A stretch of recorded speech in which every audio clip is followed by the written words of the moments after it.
발기부전은 기다린다고 절대 좋아지지 않습니다. 특히 이런 유형은 더더욱 그렇습니다. 발기부전 약은 발기를 만들어주는 약이 아닙니다. 그래서 중요한 포인트가 하나 있습니다. 중요한 건 가장 센 치료를 고르는 게 아니라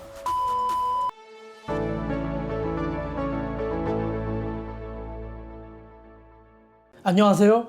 유로진 남성의원 부산점 김태경 원장입니다. 발기부전 치료는 무조건 강한 치료를 선택하는 문제가 아니라 현재 상태에 맞는 치료를 고르는 것이 가장 중요합니다. 오늘은 발기부전 진단은 어떻게 이루어지는지, 그리고 약물 치료부터 체충격파, 수술적 치료까지 어떤 기준으로 접근하는지 설명드리겠습니다.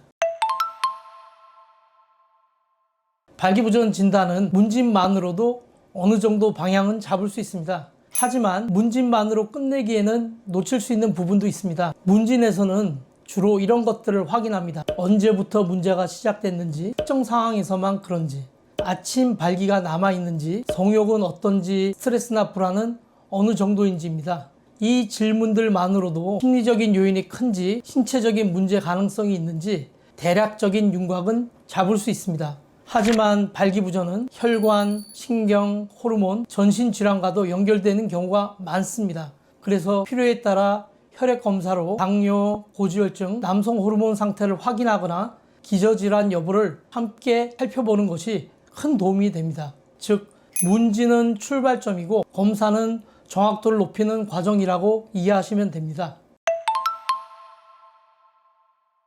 발기부전 약은 발기를 만들어주는 약이 아닙니다. 성적 자극이 들어왔을 때 음경혈관이 더 잘 확장되도록 도와서 혈액이 잘 들어오고 유지가 잘 되도록 돕는 약입니다. 그래서 중요한 포인트가 하나 있습니다. 성적 자극이 전혀 없는 상태에서는 약만 먹는다고 발기가 되지는 않습니다. 많은 분들이 약 먹으면 자동으로 되겠지라고 생각하시는데 그건 아닙니다. 핵심은 간단합니다.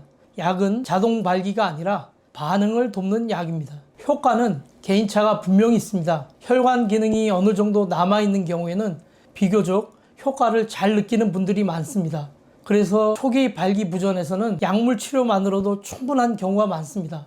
반면에 혈관 손상이 많이 진행된 경우, 당뇨, 고혈압이 오래 관리되지 않은 경우, 남성 호르몬 감소가 심한 경우에는 약 효과가 제한적일 수 있습니다. 또 심리적 긴장이 매우 큰 경우에는 약을 먹어도 몸이 반응하지 않는 경우도 있습니다. 이럴 때는 약이 안 듣는다라고만 생각하기보다는 왜 안 듣는지 원인을 다시 보는 과정이 필요합니다. 약이 잘 듣지 않는다고 해서 바로 치료가 어렵다고 단정하지는 않습니다.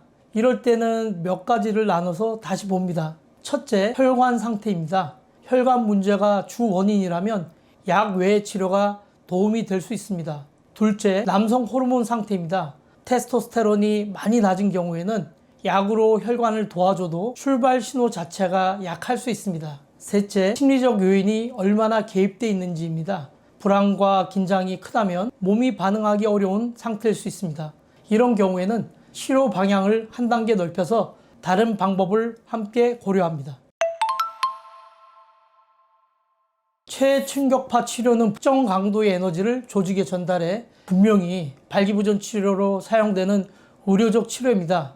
마사지와는 개념이 완전히 다릅니다. 손으로 문지르거나 자극하는 마사지는 일시적인 자극에 그치지만 체외충격파는 조직 반응을 유도한다는 점에서 큰 차이가 있습니다. 체외충격파 치료의 목표는 근본적인 환경 개선에 더욱 가깝습니다. 혈관 생성을 촉진하고 혈류 흐름을 개선해서 자연 발기 반응이 좋아지도록 돕는 치료입니다. 그래서 초기 또는 중중도 발기부전에서는 약 없이도 발기 반응이 좋아졌다고 느끼는 분들도 있습니다. 다만 모든 사람에게 같은 정도의 효과가 나타나는 것은 아닙니다. 혈관 손상이 많이 진행된 경우에는 보조적인 역할에 그칠 수도 있습니다. 그래서 체충격파는 단독으로 쓰이기도 하고 약물 치료와 병행되기도 합니다. 충격파는 즉효보다 환경 개선 쪽에 가깝다고 이해하시면 됩니다. 네, 발기부전 수술은 존재합니다.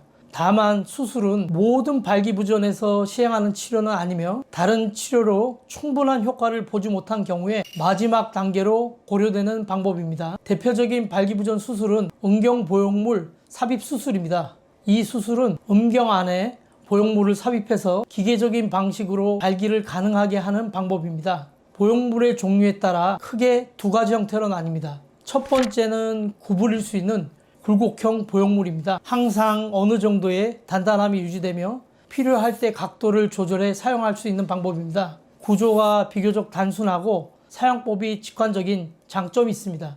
두 번째는 팽창형 보형물입니다. 음경과 음낭 안에 펌프와 저장 공간을 함께 삽입해서 필요할 때 펌프를 눌러 발기를 만들고 사용 후에는 다시 이완시키는 방식입니다. 자연스러운 상태 조절이 가능하다는 장점이 있지만 구조가 상대적으로 복잡해 수술 과정이 더 정교합니다. 음경 보형물 수술은 약물 치료, 주사 치료, 체해 충격파 치료 등으로도 충분한 반응을 얻지 못한 경우에 신중하게 선택되는 치료 방법입니다. 현재 발기력 상태, 원인이 혈관인지 호르몬인지 심리적인지 연령, 생활습관, 기대치까지 모두 다르기 때문입니다.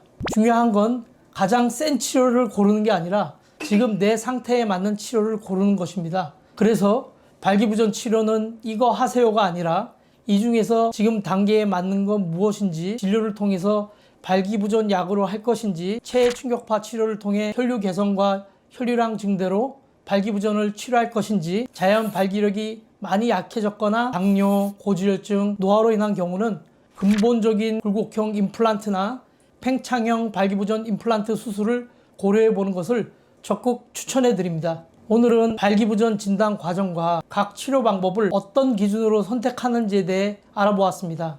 본인에게 맞는 치료가 무엇인지 궁금하시다면 댓글이나 내원을 통해 상담 받아보시기 바랍니다. 지금까지 유로진 남성의원 부산점 김태경 원장이었습니다. 감사합니다.